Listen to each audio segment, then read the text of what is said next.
Están en nuestros estudios el señor Juan Carlos Montero.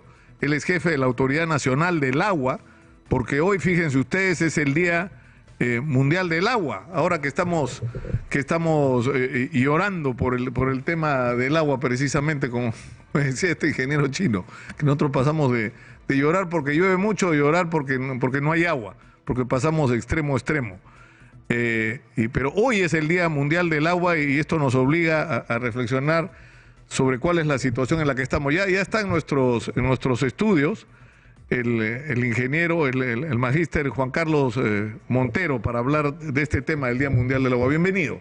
Muchas gracias por estar con nosotros. Muy buenos días y agradeciendo la invitación para poder responder sus preguntas. Primero hablemos de la situación mundial, que es por la que se ha planteado el Día Mundial del Agua, ¿no es cierto? Ahí, según tengo el registro acá, hay entre 2.000 y 3.000 millones de personas que están sufriendo por la escasez de agua en el mundo, y esto podría ponerse aún peor, es decir, más de la cuarta parte de la humanidad tiene problemas para acceder al agua.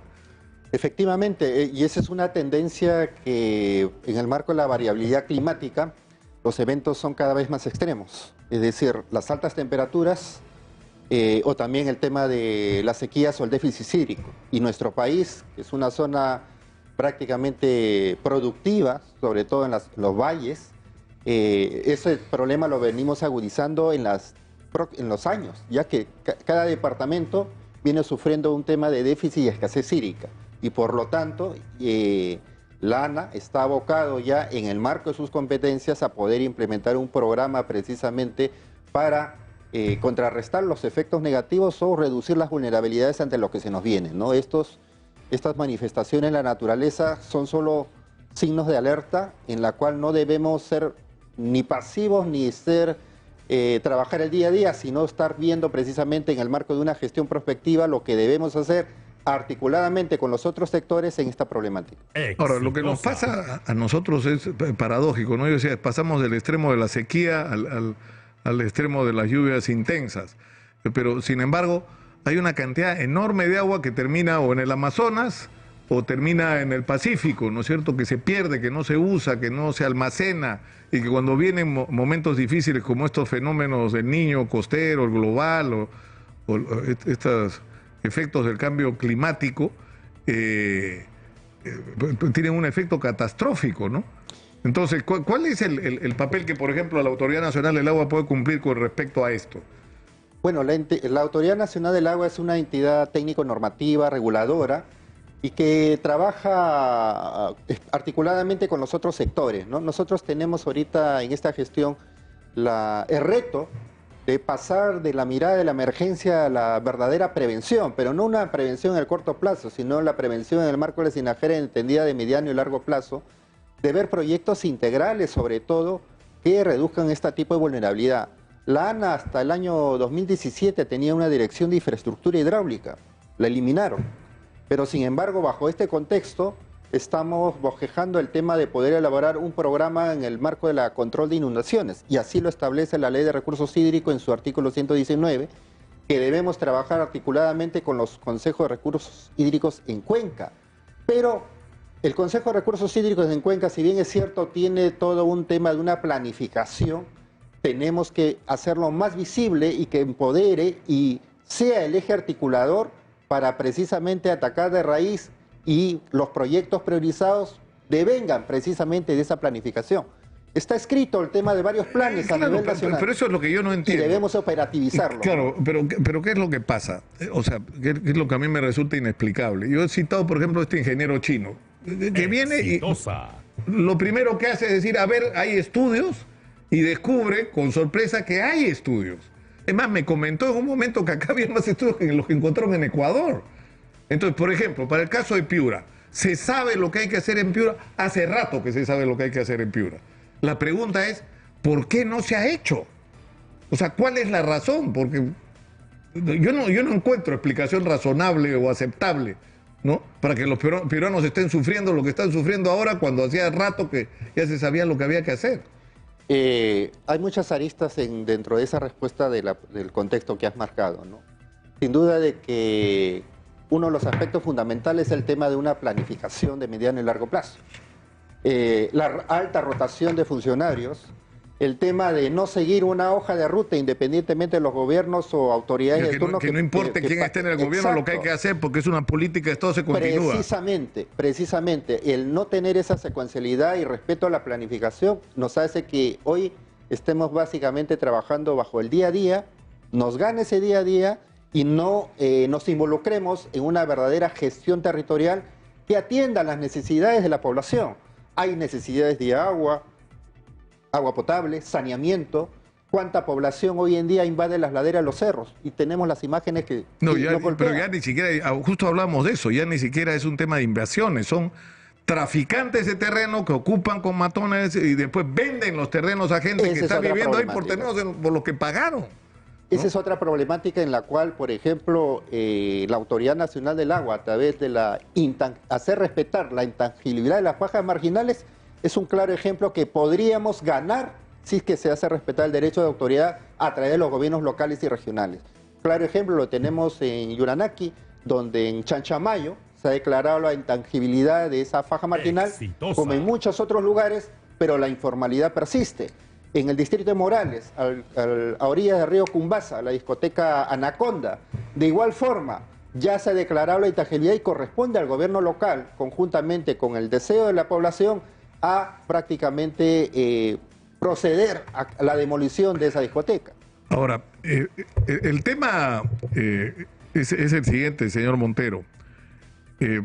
No hay demasiadas instituciones, o sea, no tenemos demasiada repartida o sea, ¿por qué? Por ejemplo, si hay una Autoridad Nacional del Agua, ¿por qué no se empodera a la Autoridad Nacional del Agua para la toma de decisiones? Le voy a poner otro claro ejemplo. Seguramente que los gobiernos de turno, con la mejor buena intención, han planteado una serie de entidades tipo Forsur en Ica, recientemente por el Niño Costero, Autoridad de Reconstrucción con Cambio, y no se empoderó a las entidades que verdaderamente tendrían la competencia directa. ¿Y esto qué origina? Fragmentiza la inversión, se diluye y el nivel de impacto y de reducir la vulnerabilidad hacia esa población altamente vulnerable, en este caso ante inundaciones, pues prácticamente no ve los efectos, ¿no? Ahora, yo para citar ejemplos, ¿no? En el caso de, por ejemplo, del Almayeque también me llama la atención. Yo escucho hablar del proyecto de la calzada. Bueno, el año 2009, cuando estaba Ayude Simón de presidente, que además se le metió mucha presión a Ayude Simón porque él era chiclayano, entonces estaba como obligado a responder una demanda histórica del Lambayeque, ¿no? Y se hizo una ley y se estableció que era de prioridad nacional el proyecto de la calzada. ¿Y cuántos años han pasado? 14 años más. 13 años han pasado de que esto es urgencia nacional y la urgencia nacional ni siquiera se ha empezado. Hay otros ejemplos de leyes donde se declaran de prioridad nacional. Tenemos muchos puntos del país donde, y sin embargo, la mochila que se carga es muy pesada para poder viabilizar y sobre todo poder sentir de que la sostenibilidad ambiental, territorial y la planificación se esté respetando en beneficio de la población, ¿no? Esas brechas que aún faltan coberturar son precisamente de ese desorden o esa informalidad que se da en el territorio. Y el claro ejemplo de ello es que no contamos con una ley o reglamento de ordenamiento territorial. Ahora, ¿qué hay que hacer? O sea, ¿por dónde empezamos para salir de esta situación? Porque tenemos desde gente viviendo en las riberas de los ríos hasta obras que no se han hecho y que amenazan, ¿no es cierto?, todo aquello que está en el camino de lo que alguna vez fue un río o un huaico. Un aspecto importante es que sobre esos planes que ya nos indican por dónde hay que empezar, traducirlo a través de una concertación con la población, que sea partícipe y se empodere efectivamente de lo que sus autoridades deben de realizar en ese espacio territorial. Sean conscientes que esas son las alternativas de solución y sean los principales fiscalizadores que esa implementación de proyectos, programas u obras se respeten independientemente de los gobiernos de turno que pasen. Que sean, claro, pero eso nos lleva a establecer un Estado meritocrático y no dedocrático. Yo desaparecería, yo sé que no se puede, ¿no?, desaparecer los puestos de confianza, ¿no? 5% del aparato del Estado son personal de confianza. O sea, tú entras al gobierno y puedes nombrar el 5% de funcionarios de lo que para lo que haya sido electo.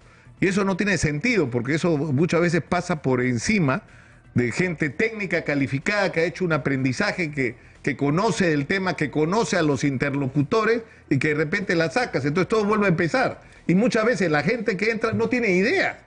Está ahí por cualquier razón, menos por su calificación técnica. Y esto, disculpe que me extienda un poquito, no tiene que ver solo con Castillo. Castillo lo llevó al extremo de poner gente que no tenía idea de nada, simplemente por cualquier razón, o partidario, de haber participado en la campaña, o necesitar contentar a gente de las bancadas para que le dieran su voto.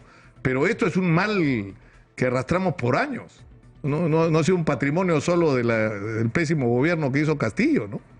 Y eso parte precisamente de una planificación donde las instituciones no se traslapen en sus mismas funciones y donde haya una mejor distribución y priorización de los proyectos que se tengan que priorizar a nivel de país, ¿no? Proyectos grandes que prevean lo que es la gestión integral de los recursos hídricos para lo que se viene más adelante, y ya deberíamos estarlo. Claro, ahora el tema es que hay que incorporar a esto no solo lo que hay que, es decir, no solo se trata de hacer todas las obras que hay que hacer para impedir que las lluvias intensas como las que se producen en circunstancias como estas tengan un efecto catastrófico, sino pensar en términos de los proyectos de desarrollo territorial y de desarrollo nacional.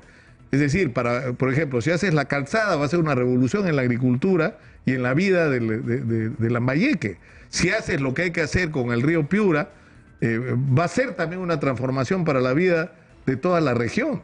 O sea, tiene un valor económico extraordinario. Ahora, a eso hay que sumarle que tenemos un problema con la necesidad de cuidar el agua porque se nos va a acabar. ¿Y qué hacemos con eso? Precisamente, ante esa problemática, el tema del costo-beneficio y empezar a regular las fuentes de agua, como sobre el exceso hoy en día, más bien recibirlo como una muy buena distribución, parte de la inadecuada planificación territorial que estamos haciendo hoy en día. Y esa inadecuada planificación nos está pasando factura y nos seguirá pasando factura si es que no comenzamos de una vez a empoderarnos de lo que debe de hacerse respetando los procesos de planificación. Ahora, y esto de es hora de salvar el agua, ¿cómo es esta campaña? Es una campaña de sensibilización, sobre todo hacer ver cómo en algunas buenas prácticas, a veces sin querer, hacemos un uso excesivo desde prácticas domiciliarias. El cambio empieza por uno mismo y ese es el efecto multiplicador que esperamos en la sociedad. Porque uno no piensa lo valioso en eso, que es el tema del agua. O sea, por ejemplo, hay gente que prende la ducha, deja el agua corriendo mientras se lava los dientes y el agua está corriendo y corriendo. O el tema del goteo por una cañería en mal estado. En mal estado, y que se hace desperdicio, y en otros lugares del país prácticamente se compra el agua o tienen que estar transportando el agua. Además carísima, ¿no? Por esas paradojas, ¿no? Que la gente que vive en los barrios más pobres paga por el agua el precio más alto, ¿no? Y como servidores públicos nos debemos para precisamente esa población más vulnerable, ¿no? Que espera una intervención mucho más rápida del Estado para poder precisamente satisfacer esas múltiples necesidades. Hay que hacer como una especie de mandamientos del usuario de agua, ¿no? Es decir, si te vas a bañar, abre la ducha cuando estés debajo de la regadera, ¿no es cierto? No prenderla antes. Si te lavas los dientes, cierra el caño, como está haciendo la campaña esta publicitaria que ustedes han lanzado, ¿no? Esos cambios son progresivos. No esperamos un cambio radical. Son progresivos y parten desde los primeros años de formación en el nivel educativo, ¿no? Son hábitos que progresivamente los niños recaban mucho mejor, internalizan mucho mejor, y prácticamente son el efecto multiplicador que estamos esperando, ¿no? Ahora, en este tema del cuidado del agua, hay un asunto del que me han hablado que yo quería aprovechar que estaba usted acá para preguntarse, que es el tema de Canchaque, este gran almacenamiento de residuos minerales, de relaves mineros, que están literalmente al borde del río Rímac. Es decir, una lluvia muy intensa, un terremoto de alta intensidad y ese relave puede caer sobre el río y puede tener un efecto catastrófico. O sea, va a haber que cortar el agua para Lima si eso no se resuelve. Efectivamente, el tema del Cerro Canchaque, pues es un tema, digamos, es uno de los puntos críticos vulnerables que ante un evento sísmico, digamos, de gran magnitud, puede originar precisamente la incomunicación. Y así podríamos tener algunos otros puntos como ejemplo a nivel nacional. Y para ello, pues precisamente, no debemos estar esperando que suceda o se materialice el mismo evento, sino estar pensando en precisamente claro, porque eso nos pasa, ¿no? interactuar. O sea, dices, por ejemplo, Canchaque, que para la gente que no sabe, ¿no? Canchaque está al lado de un proyecto minero que durante décadas se ha ido acumulando relave. El problema es que se ha acumulado el relave al lado del río. Entonces es cierto que se ha hecho una barrera, pero esa barrera en una situación de lluvias intensas fuera de lo normal o de un terremoto de alta intensidad se puede vencer. ¿Y qué puede pasar? Que ese relave altamente contaminado va a mezclarse con el agua de río. Y esa agua de río es la que consumimos en Lima. O sea que no vamos a poder consumir esa agua. Va a haber que cortar el abastecimiento de agua en Lima. Bueno, son situaciones... Ahora, ¿cuántos años que hablamos de eso? De Exactamente. Canchaque hablamos ya. Hablamos de eso? O sea, se nos puede venir encima el Cerro Canchaque, ya. Ok, apúntalo. Imagínense que ahora también estamos ya dentro de la época que el IGP ha manifestado que tanto las costas de Lima como las costas de Arequipa están expuestos a un macrosismo. Imagínense que bajo la problemática que estamos viendo hoy día, encima tengamos ese aspecto, ¿no? Bueno, tenemos por todos lados. ¿Ah? Muchas gracias a Juan Carlos Montero, Chirito, jefe de la Autoridad Nacional del Agua, de la ANA, por estar con nosotros. Muchas gracias por la invitación y desde la Autoridad Nacional del Agua nuestro compromiso para trabajar para una gestión integral de los recursos hídricos en beneficio de la población. Sí, yo creo, para terminar, pues yo creo que también hay que darle continuidad a estas cosas, porque estamos hablando de cómo no se le da continuidad a los ejecutivos, a los funcionarios, a la gente que sabe de un tema y cambia la política, entonces cambia todo y volvemos a empezar de cero. Pero yo creo que también en los medios tiene que haber una responsabilidad de continuidad al tratamiento de ciertos temas. Por ejemplo, al manejo, al uso responsable del agua, que es la campaña que ustedes están haciendo ahora, pero también al otro tema, ¿no es cierto? Hacer un seguimiento ya. Hemos hablado, por ejemplo, ahora de lo que no se ha hecho en Piura, lo que no se ha hecho en Lambayeque, lo que habría que hacer en Lima con todas las quebradas, o el tema de las personas viviendo en situación vulnerable. Ya, dentro de 15 días volvemos a hablar, pues, a ver qué se ha hecho, ¿no es cierto? Efectivamente, el tema de control, monitoreo es permanente, ¿no? Y sobre todo hoy en día con la tecnología también que está en boga, utilizar esa tecnología, buscar nuevas innovaciones que puedan adecuarse al contexto territorial y sobre todo estar en una retroalimentación de lo que podemos hacer. Muchas gracias por estar con nosotros. Estamos comprometidos, lo voy a llamar cada 15 días para hacer un balance de cómo van las cosas.